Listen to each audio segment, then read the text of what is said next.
Today we will be reviewing the Zowie AM. There are two styles of this mouse, the standard and the GS. The GS stands for glossy sides. This one here is a GS. The mouse sort of looks like a copycat of the SteelSeries Xi and Sensei, though in width it's a bit thinner. You do get two side buttons on the left and on the right, but you can only activate one pair of those side buttons at a time, which means you basically set the orientation for either left-handed or right-handed. This mouse has no drivers, and it requires you to do a couple different things to change the DPI, the hertz, and the orientation. Here's an example: USB report rate adjustment. Hold down these buttons, then connect the mouse through USB.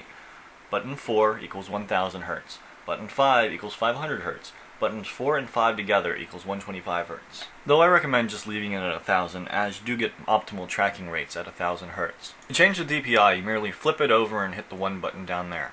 Red means 450 DPI, purple means 1150 DPI, and blue means 2300. I know that the middle color actually looks like just another blue, but off camera it's pretty easy to tell the difference. This mouse does not have any prediction or mouse correction. Though at the highest DPI it did kind of feel like at higher tracking speeds it felt more inconsistent. But here are the results for the tracking speeds. At 450 DPI it was about 2.9 meters a second. After that you would get a massive amount of negative acceleration. 1150 DPI was clearly the worst at about 2.6 meters a second. At 2300 DPI you'd get about 3.3 meters a second. It would also actually go quite a bit higher, about 3.7 meters a second, but it would get very inconsistent and do random little drops and jumps. Also, tracking rates at 125 Hz were much worse than they were at 500 Hz, and that was worse than it was at 1000 Hz. This has the lowest liftoff distance of any optical mouse I've ever tried. It advertises between 1.5 and 1.8 millimeters, and I would say that's about right. There is one pretty big problem. If you hold down your right click like if you're scoping a weapon in Quake, and then you left click, occasionally the tips of both mouse buttons will touch. This might not seem like a big thing at first, but after a while it does get very annoying.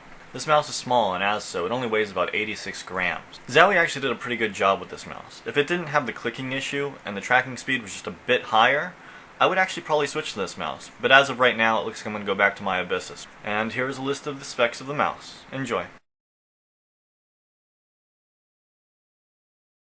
Please feel free to rate, comment, and subscribe.